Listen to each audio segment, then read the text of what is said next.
X-Men. Get it!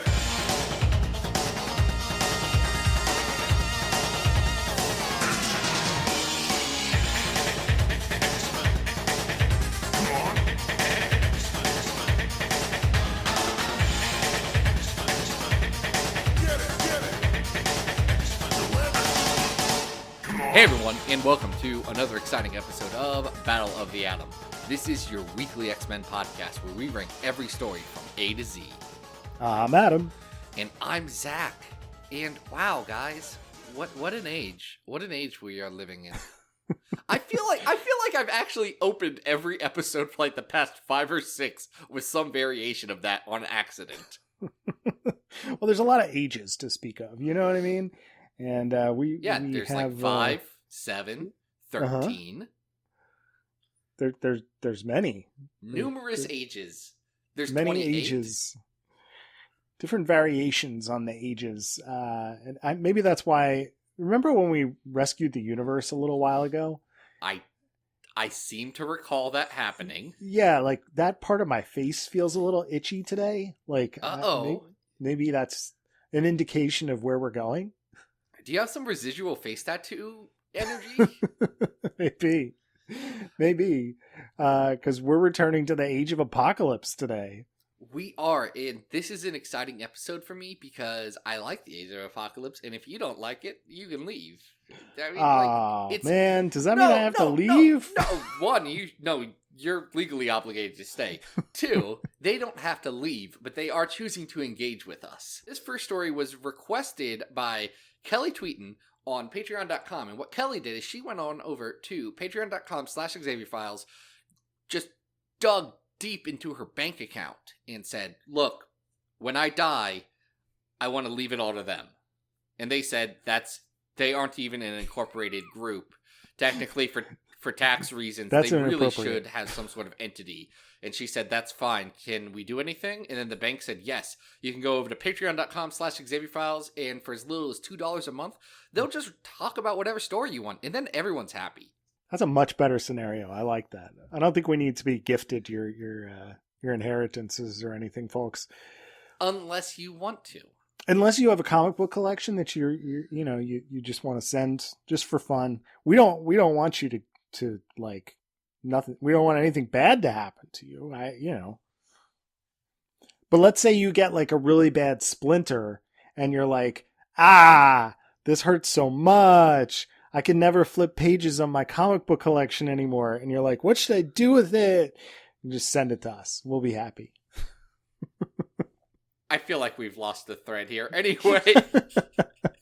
Well, let's talk about an age where everybody has a splinter somewhere. The truly maniacal future known as the Age of Apocalypse. Right. And this first story we're going to talk about that Kelly has graciously asked us to talk about, and thank you, Kelly. Again, I don't know if we mentioned that, is Generation Next. This is a 4-issue series written by professional comic book writer Scott Lobdell with career-making art by Chris Bachalo.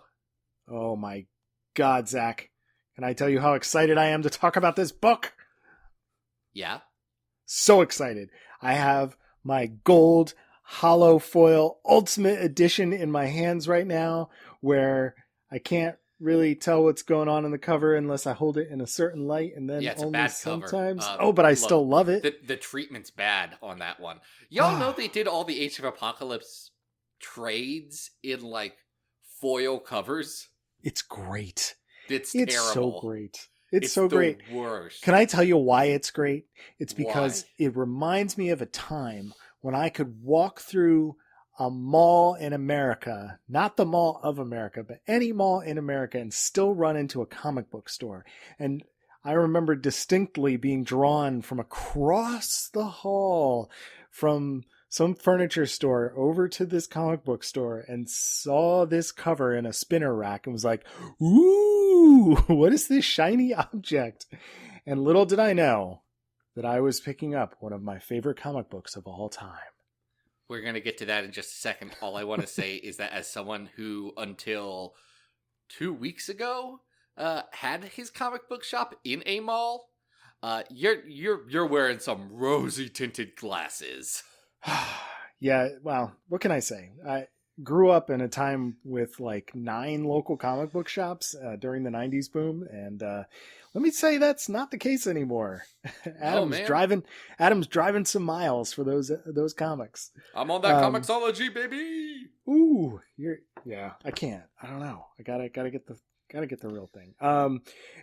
Anyway, let's talk about this book, because this is Lobdell and Bachalo coming right off of the first couple issues of Generation X, their amazing debut with the new team, and immediately thrust into an alternate universe, and it could not be better. What's interesting about this is they had 4 issues of Generation X under their belt at the time. 4 issues. And what they are able to do in terms of drawing a parallel to what those issues were like and what the team was like there, and what they have to deal with in the hellscape that is the Age of Apocalypse, where Kitty Pryde and Colossus are their teachers instead of Banshee and Emma. And Kitty Pryde and Colossus are mean. They're very mean. Very mean. Very mean. So mean that the Danger Room practice is basically just a chance for them to kill each other, I guess. Yeah, it's a no-holds-barred Danger Room session. Everyone could die, including Chamber, who's on this team, Husk, who's on this team. Chamber, who has his face. Yes, Chamber has his face. His fun stuff comes out of his chest. Yeah. We don't call it fun stuff, but yes. Husk is there. His light up button. What do we call it? His sun in his chest? Yes, it's the power of the sun in the palm of his chest. Okay, Let's see. I'm sorry, Husk you were is saying. there, Skin is there. Mondo, who... Had Mondo even... He had been like... Cameo. Quick cameo. Cameoed. And I know he was in like the pre-press stuff. Like this is what Generation X is going to be. Yeah. He was in some of that, but this is the first real, like, oh, this is what Mondo's going to be?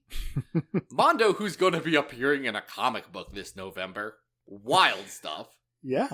Yep. And Vicente, who is... We have never seen him before, and we only see him, like, once after this in the real world. Yeah, he's kind of a gaseous dude. Yeah, but not like in the he's had too many of the baked beans kind of way, more in the, like form of matter kind of way. Yes, he did not go to KFC and get the limited edition Cheeto sandwich. That's a food crime. Ew, why are we talking about that?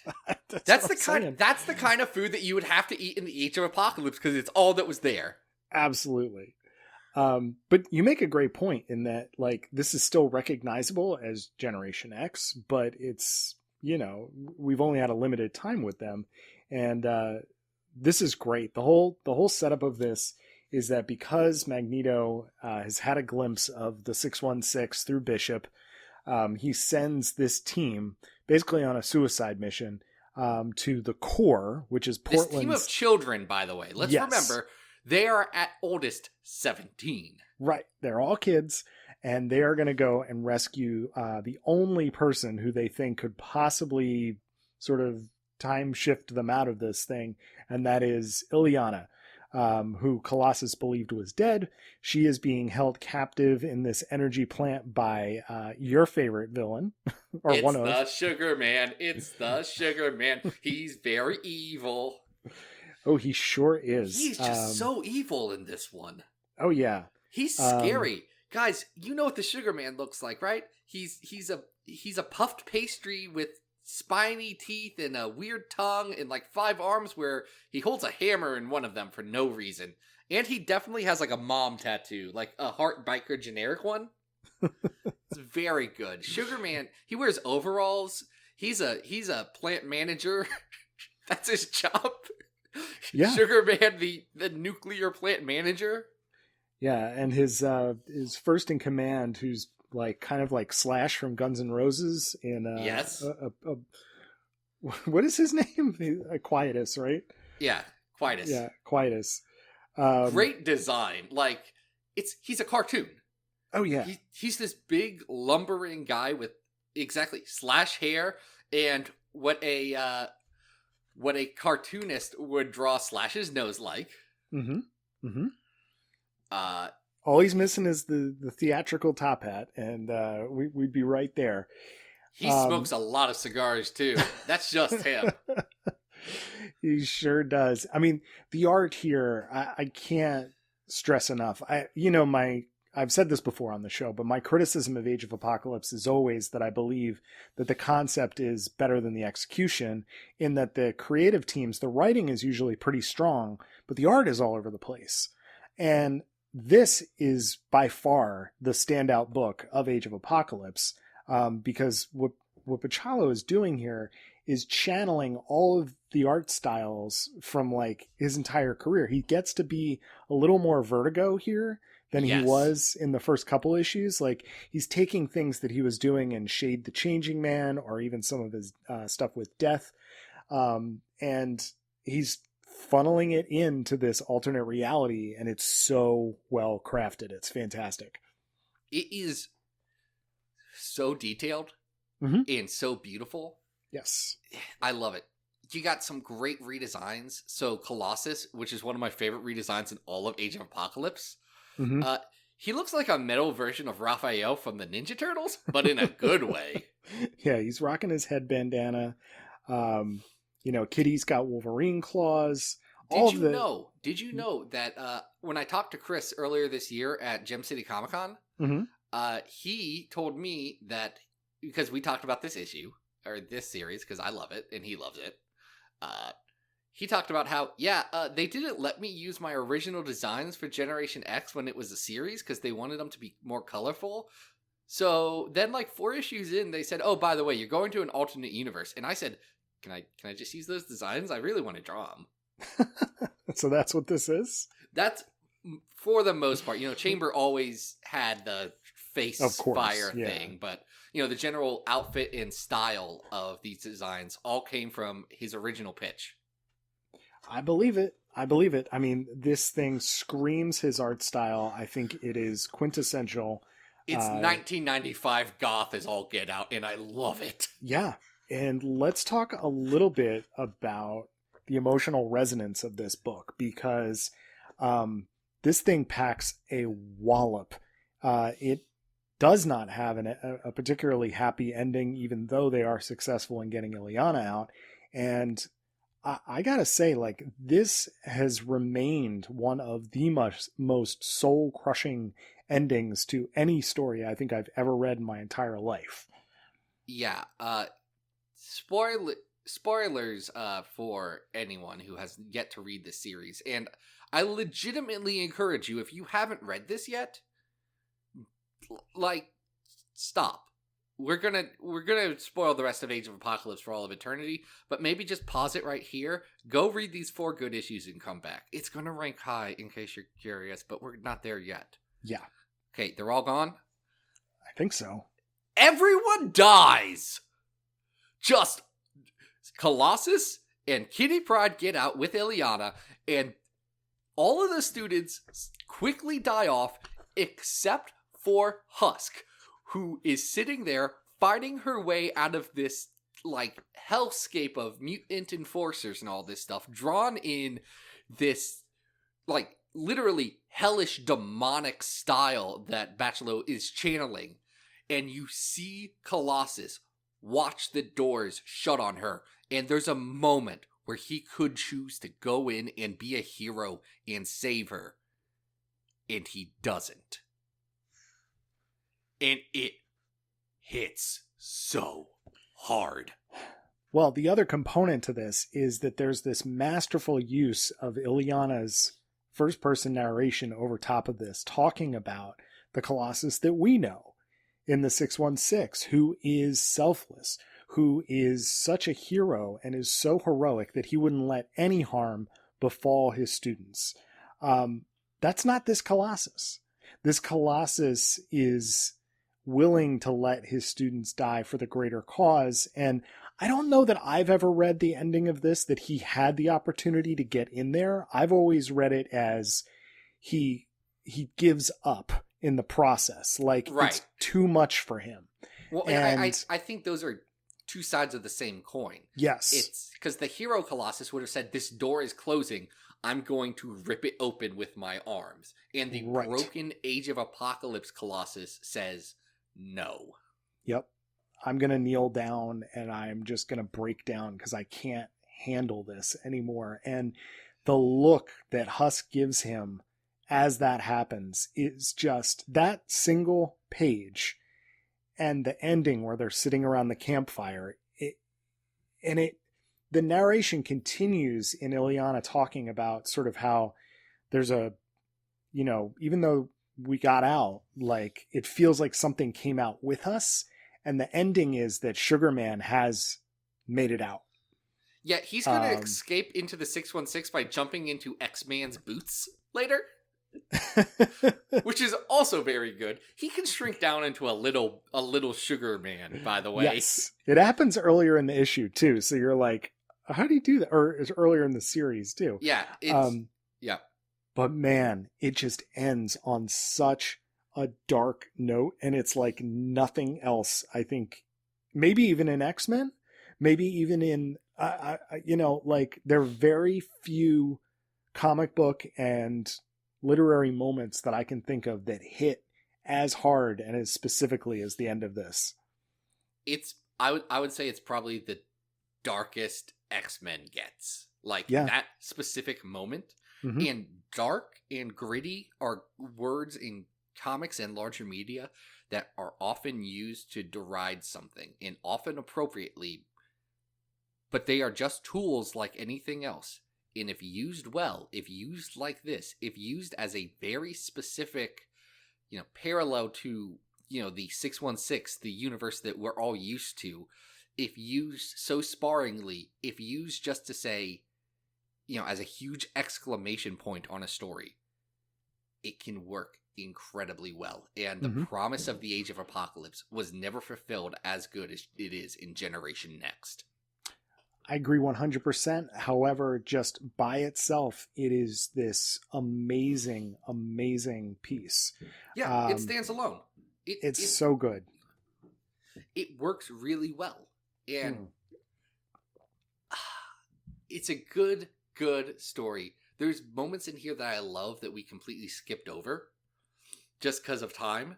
Like, Husk has a whole arc where she's dealing with, the fact that she's, thinking that she's going to die, which makes the moment where you think she's going to get rescued, where everything looks bad for her, and then the heroes come in and it looks like it's going to win. Mm-hmm.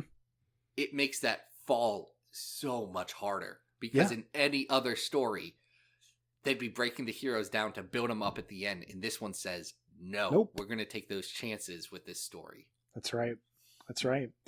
I'm going to go out on a limb here and say, I think this is top 10. Well, let's talk about this. Let's talk about this. Let's talk about the list itself, right? We got to introduce the list. Yeah. The number one story on our list is Dark Phoenix Saga. And we have 258 stories ranked from best to worst X-Men story of all time. The bottom story is the Draco. Oof. That's a rough one.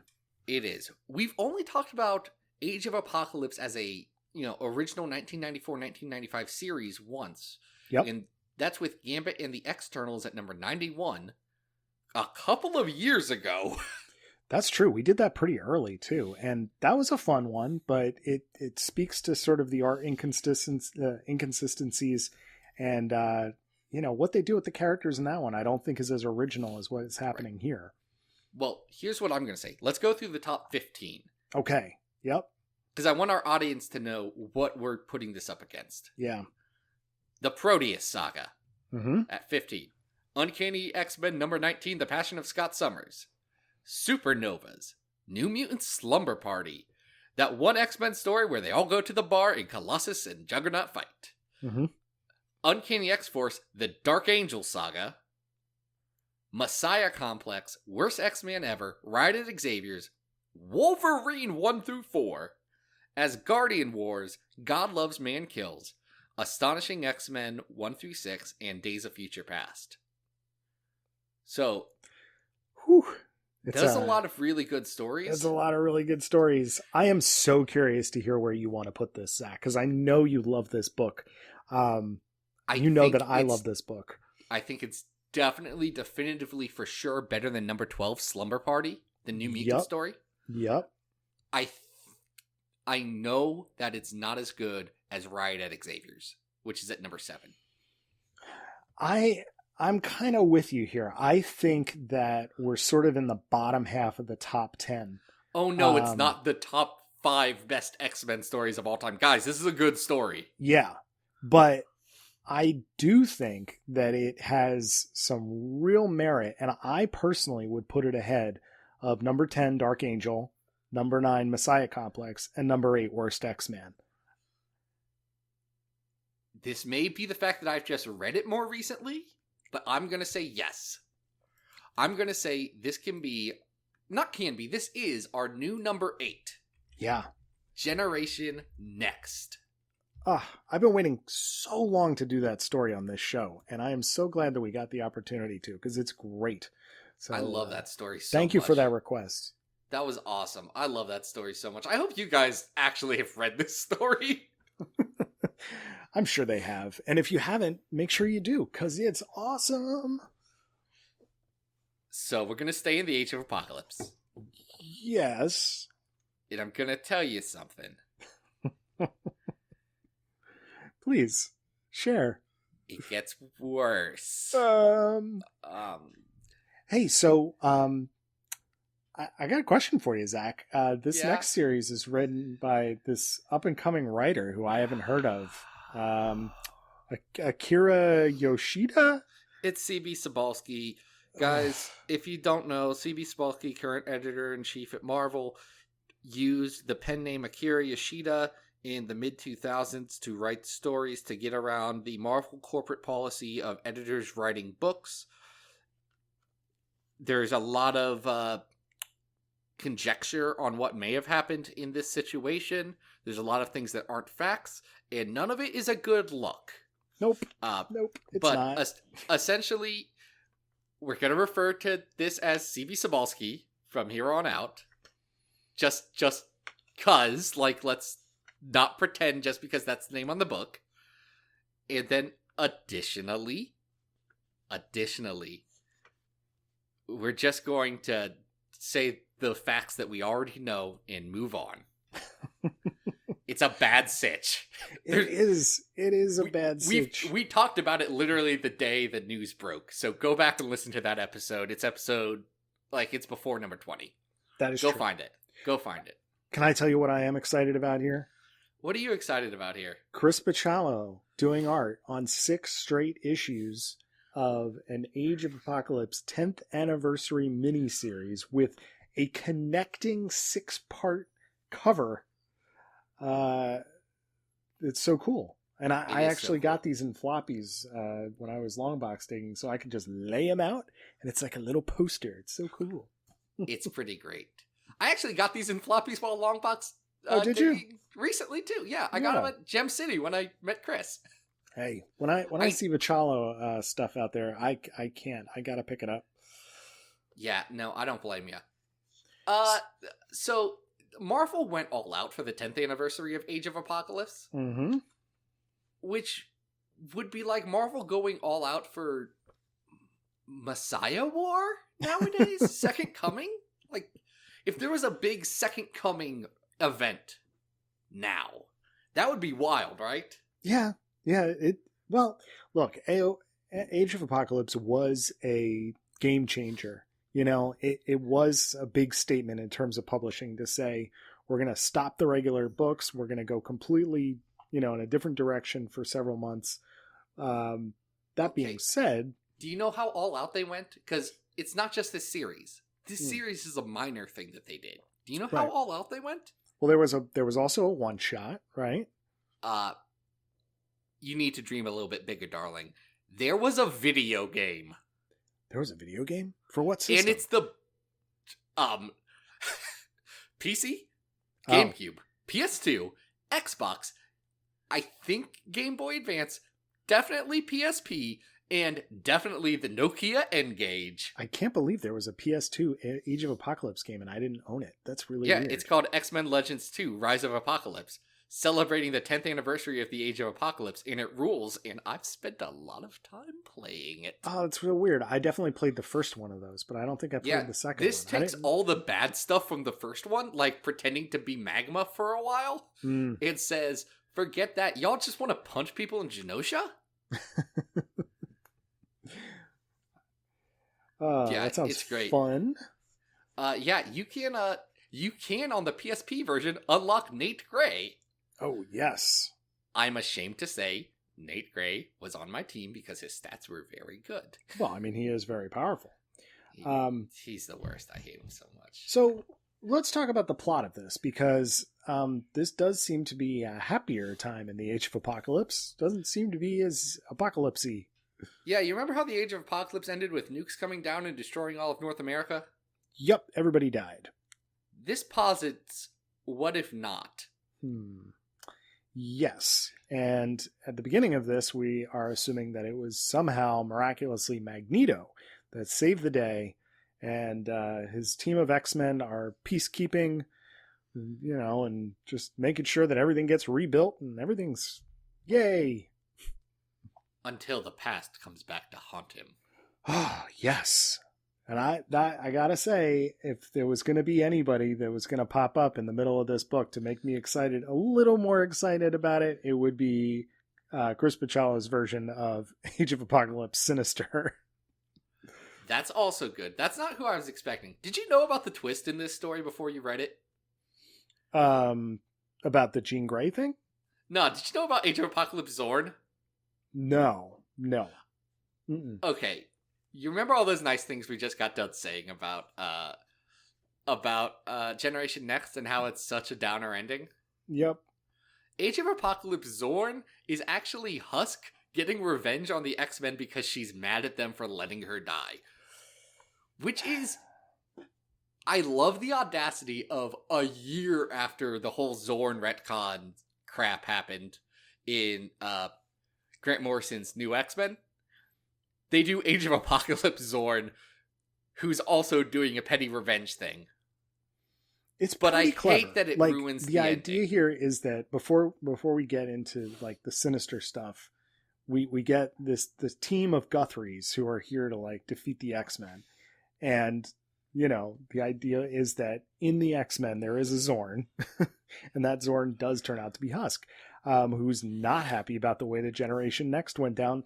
And it even does a callback to the artwork from Generation Next. So for Generation Next fans, there's definitely stuff to check out here. Yeah, I don't know if it lands. It doesn't. It lands terribly. It lands just the worst. Yeah. There's another framing device sort of this whole series that's bookended mainly by a relationship by... there's a version of X-23 here, who is the daughter of Mariko and Logan, named Kirika. Kirika has Wolvie claws. Kirika is Wolverine's daughter and is out to find Weapon X and bring him back to the X-Men for whatever, so he could be a character in this series. Yes. And it's weird. Again, this is right after X-23 was introduced in the comics. Right. So they don't know what to do with her yet. No, and I gotta say, just reading this with the Cebulski-Yoshida stuff in mind, seeing him write a character that later we know is not Japanese as Japanese and speaking Japanese, it's a little strange. CB, noted weeb, CB Cebulski, does introduce 3 new characters to the Age of Apocalypse X-Men, and they're all Japanese. There's Age of Apocalypse Psylocke, who was never in the original series for no weird reason. Silver Samurai, who does get a good design. Bachala does a good work with him. Gives him kind of a giant soul sword. He does have the Ileana Rasputin soul sword, but it's used his tachyon powers or whatever. And then he also has his normal horns that go on his samurai helmet is just a face tattoo. which is Right. very Age of Apocalypse goodness. Yeah, there's some fun designs here. Oh, and speaking of classic Vichalo designs, Dazzler is dressed like White Queen, with the the gap down the center of her chest. You mean his his design for Lady Mastermind? Yeah, the design he uses for everybody. Yeah, his I don't know what this female character should wear, so we're gonna go with this design. Chris, I love you. You got some quirks. He does like that one. There's some other fun things in here. Sinister has his own band of villains called the Sinister Six, which I thought was pretty darn clever. In a better book, I would have loved it. In this one, I rolled my eyes. Yeah, it doesn't. It should land as a much better joke. If this was a more humorous series or a follow up to a more humorous series, mm-hmm. it would totally work. Like you could still use that joke, right?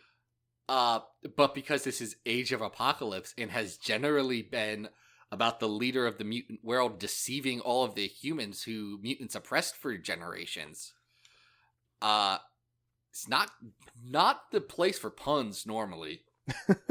Yeah, it made me just think like, gosh, I wish I had thought of that. That would be a good joke. But yeah, I mean, the series as a whole rests upon this idea that Magneto tricked America and that it was really Jean Grey who is, I guess Sinister thinks that she's like the original mutant. What does he call her? Weapon? The alpha mutant or something? Yeah, the alpha mutant. Which I don't think that really makes a lot of sense. None of it makes sense. No, they fight. Jean Grey becomes a good guy at the end, and like everybody's happily ever after. It's okay, right? I mean, the art is fun. Art's good. Art's good. I like the art. Art's good. Story is just kind of there. Story's there. It's wild. We're gonna have to get to some CB as Akira Yoshida stuff later in this podcast where he just goes even farther. And it's gonna be weird. This one's inessential. It's inessential and boring. Yeah, I mean, I picked it up because of the artwork, and the story was just a thing. You know what I mean? It doesn't seem particularly necessary. I don't think that it advances Age of Apocalypse in a particularly interesting way. Right. You know? Like if they want to do a story about the, what comes after the Age of Apocalypse like this, they picked a boring way to do it because it says, oh, by the way, all of the governments and all of the world and all of society just kind of rebuilt. And we're all good now. That's a very strange aspect of this is that like we're rebuilding the Statue of Liberty and we're having a press conference with the president. And it's like, wait a minute, society just decided to kind of like get back together in a couple of years. Like it brings them back to this X-Men status quo, but with Age of Apocalypse designs. That's what it is. Yeah. Yeah, but it's odd. Like they really should be living in like the rubble of the world, and they're not. But okay, where do you put this on the list, Zach? I think it's comparable to number 193, which is Children of the Atom, which are those two issues, one of which by Bachelot that has Cerebro's X-Men. Yes, from that time Cerebro was evil. Yeah, I think that you're looking on a good place on the list. I don't know that. I don't know. Is this even as good as that though? Like I'm looking at some of the stuff below it. I think it's worse than that. Because like Girls' School from Heck is on here, and I don't really love Girls' School from Heck. I think Girls' School from Heck might be better than this. Yeah, I think so too. And that's at 199. At 204 is Deadly Genesis, and I do think this is better than Deadly Genesis. I think it's better than that. At 203, we have Extreme X-Men Expose. I think this is better than that. I like this better than Murder Grandpas. And I think this has a little more personality than Monet Vampire Slayer, which is at 201. At number 200, we have District X. Mm-hmm. I kind of like District X better. I think so too. That's a weird sentence to say. I know. And but they're equally as there's a flat quality to them. Like, why is this a thing? But right. I enjoyed that more. Yeah. Okay. So this is going to be our new number 201, Age of Apocalypse, 2005. 2005. Thank you, CB and Chris. And we're not done with our Age of Apocalypse here. We have one more revisit to this universe that stemmed out of Uncanny X-Force. Yeah, it actually stems out of the Dark Angel saga. You remember how in the Dark Angel saga they went to the Age of Apocalypse and then recruited all the Age of Apocalypse X-Men to help them take down Warren, who had turned into Apocalypse? I sure do. I also... And then a lot of those died. A lot of those guys died. Yeah, and I recall that really had nothing to do with whatever we just read. It didn't, because what we learn in that story is that the Age of Apocalypse got bad again because the Celestials, the space gods, yes, they looked down and said, well, dag, come on, guys. You're not evolving right. We want mutants now. Mutants are our thing. So they appeared to Weapon X, and they said, Weapon X, please exterminate the planet and all humans, or else we're going to blow up the planet. Ursharam the Judge is going to walk over to you guys, give you a thumbs down, and it's going to be boom. Pretty much. So he becomes Apocalypse and evil. And that's where our story begins. It starts with Uncanny X-Force 19.1, which is a bad numbering scheme, and then continues in Age of Apocalypse 1 through 4, The Exterminated. Yeah, and that turns into a 14-issue series. It does. It's an interesting series. Not necessarily good, but interesting. Well, the premise around this is, why don't you give a quick intro as to how this gets started with the Uncanny X-Force issue? Because the premise that extends into the 1 to 14 is an interesting one. It is. So this was... So 19.1 is written by Rick Remender, who was writing Uncanny X-Force, with art by Billy Tan. And Billy Tan's not one of my favorites. Honestly, Rick Remender's not one of my favorites either. I just like his X-Force, and that's about it. But... what he does is, we have established that Weapon X is evil. And there's a plan that Jean Grey, who was leading the team pretty much at this time, and Sabretooth team up with William Stryker, who is Prophet and my favorite character. Yeah. The hooded, masked Prophet. Not to be confused with Rob Liefeld's creation at Image. No. This is Prophet. He's Batman? He's mutant-hating Batman, and I love him. It's definitely the best William Stryker recreation that we've seen and talked about. Because there have been some very bad ones. Oh, there have been. He made a deal with the devil recently.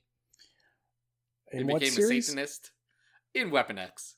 Oh, I didn't read that. I guess I should read that. Should I read that? It's on that app. Okay. It's weird. Yeah. Anyway. Is it as weird as a Scarlet Witch bomb? Yeah, because that's what happens. They try and take away all of mutants' powers by no more mutancying with Scarlet Witch, who, in Age of Apocalypse canon, was on the X-Men and then died went comatose in a fight with Wolverine. No, not that one.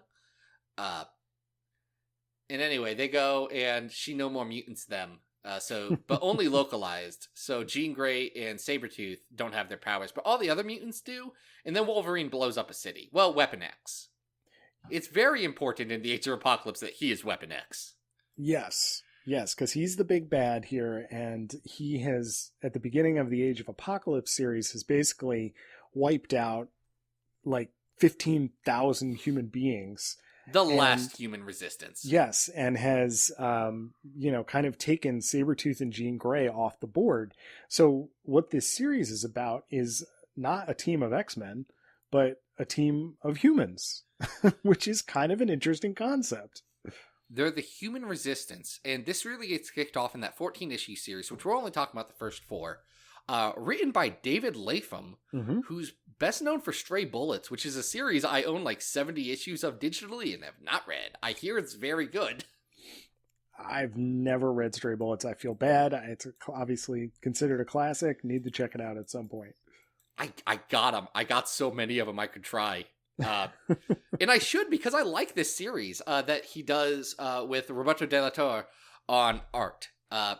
It's got a team of the Exterminated, who are William Stryker, Donald Pierce, who goes by the name Goodnight. Yeah, he's kind of rocking like, a Robin mask. He's got like a white domino mask. Yeah. And he's infiltrating the Hellfire Club as a double agent, which is great. Yeah. You got Fiend, who is Francesca Trask, who's Bolivar Trask's daughter. Also Bolivar Trask, the guy who made Sentinels. Mm-hmm. He's around. Yep. There's Horror Show, who is Graydon Creed, who is just Sabretooth, but Sabretooth's kid. And then Deadeye, which is Zora Reisman, which is a weird deep cut of the sister of a villain from the Craig Kyle, Chris Yost X-Force. Sure.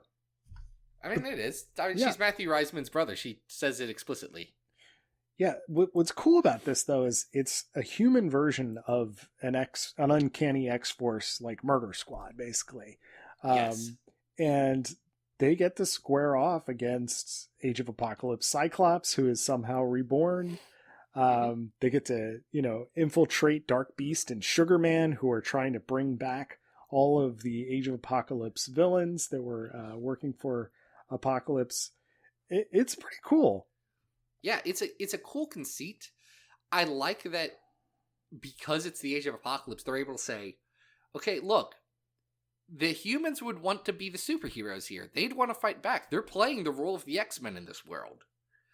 So seeing them be like, survive at any cost, win, and fight characters who tend to be heroes in our world, it's super interesting because Latham knows how to write a crime comic. He knows how to write these conflicted, not even morally gray, these bad characters that you want to root for. Mm-hmm. I will say what doesn't work here is that there's an ongoing narration from a journalist who has somehow come from the 616 into the Age of Apocalypse. Yeah, we're talking about Harper Simmons. Yeah, and I don't really understand why that's necessary. Like, it doesn't. It's not. It doesn't add much to the storytelling. This could be a more straightforward, just observation of what's happening without his narration. It doesn't really add anything to what's going on in the story. So that's a little bit weird. The adventure itself of this team going after Weapon X's cronies, basically, and trying to blow up this lab, it's kind of fun. I think it's cool. Yeah, I enjoyed this story a lot. Like, I own all of these in trades. Mm-hmm. They're weird. They are probably more interesting in concept than they are in execution all the time. And you could definitely tell at certain points they ran out of time to tell the big story they wanted to tell. So at the end, they rushed through several developments. But it's a fun, satisfying story that does something different. Yeah. And I like it. I would agree with that. It's enjoyable to read. We do get these like interesting reveals, like they reborn. They I don't know how to say this. They resurrect. They resurrect. They people. reincarnate M-Plate at a certain point. They introduce an Age of Apocalypse Hulk, who is known as the Thing. Well, no. Here's the thing about the Thing. The Thing is from the original Age of Apocalypse. Oh, is he? I'm sorry. X-Men Chronicles. Where did he appear? X-Men Chronicles, which was what... Oh, okay. It was X-Men Universe, which is what... what's it called? What was the quarterly book? X-Men Unlimited. Yes. Yeah, it's what X-Men Unlimited became during Age of Apocalypse. Everyone forgets that book became an Age of Apocalypse book too. Well, at least it's consistent. That's good. There's a really cool alternative version of Daredevil here, which I like a lot. So there's some clever things happening here. Yeah, there's a lot to like. There really is. And I gotta say, like the story is supposed to be this sort of grisly, violent one, and I think the artwork that Roberto De La Torre brings to this is pretty cool. Like it matches the visceral quality of what's supposed to be going on. Yeah, it feels like a dirty, lived-in universe, and yes. that works really well. Yeah. So, yeah, I'd say this is one that you'll probably not hear about much, but it's on Unlimited. Go check it out. It's pretty fun. Yeah. Like, it's not world-breaking, but it's kind of a hidden gem, I think. Mm-hmm. Definitely something I had never heard of. So I'm glad we took a look at it. It's pretty cool. So, it's on the list. Let me compare it to another kind of hidden gem with, not perfection, but a lot of fun to it. Okay. Wolverine Snicked is at 101. That's an interesting comparison. I think that might be a little too high in the list, though. Mm-hmm. I'm looking at 115, Web of Spidey Annual 2. Okay, yeah, you're right. It's not as good as that. Is it as good as Endangered Species at 132? That's an interesting comparison. I think we're in a better place there. This is something around like Negative Zone War or even Return of Jean Grey. I like it better than X-Men / Spider-Man at 136. I think I do too. I think I like this better than Wolverine and the X-Men Hellfire Saga as well. But it's not as good as right above that Kitty Pryde and Wolverine, the miniseries. No, I would agree it's not. So this is our new 134? I think this is our new 134. Age of Apocalypse 1 through 4, The Exterminated. Go check that out. It's pretty fun. I like it. No, it's definitely interesting. It's a little bit weird, like very, very different than what we were just talking about. Yes. So that does it for this list. I think we're back out of the Age of Apocalypse. Whew. But Kelly, thank you so much for sending this in. It was a lot of fun. If you want to be like Kelly, you can go over to patreon.com/XavierFiles, throw in money this way, and make something happen. I can tell you we are edging pretty close to me and friend of the show, Luz Bianca, doing a 12-episode mini podcast called, it doesn't have a title, but it's the one where we're going to watch the X-Men anime from G4. You remember G4, the TV for gamers? It had X-Play on it. Oh boy. I used to watch more G4 than I should because I was 14 and had cable. That's okay. It was on. Can you believe there was a video game, channel? Yeah. I'm kind of surprised there isn't still one. Well, that's because YouTube exists and everyone just wants to stream their Fortnites. And I guess that's true. That's what Twitch is for. Yeah, I don't have Twitch, guys. I don't know how Twitch works. The only thing that I only go on Twitch there when Jim Lee's on there. Oh, nope. Jim Lee's drawing. Jim Lee is not, getting headshots. No, he does tutorials and stuff. It's interesting. Right, Jim Lee shows you how to get all of the hidden gems in Crash Bandicoot 3 warped. No. It's a walkthrough of that, a tutorial to unlock the secret warp room under the Time Twister. Oh boy. Anyway, that was fun. So that's what Patreon is. You can also find me at XavierFiles.com. That's where we have all the latest and greatest and stuff and things, including Hawksbox Talks, which is a really fun article that friends of the show, Robert Secundus and what's his name? Chris Edelman. I know him. We're friends. Sometimes roommates. They're doing such a great job. I am so impressed by Hawksbox Talks. I've been looking forward to it, and I am going to wake up super early tomorrow because Hawks 2 is coming out. And then also you can find me on Twitter at XavierFiles. Adam, what's up with you? Guys, you can always follow me on Twitter at Arthur Stacy. New pages of Bish and Jubes, The Crosstime Conundrum, every X-Men Monday at adamrec.tumblr.com. And if you would like art in your inbox every day, go to patreon.com/AdamRec. And what do we got going on next week, Zach? Oh, one other thing. We have t-shirts with our logo on it. Oh, yeah. Yeah, on Redbubble. There's gonna be a link. Well, go do that. They're cool.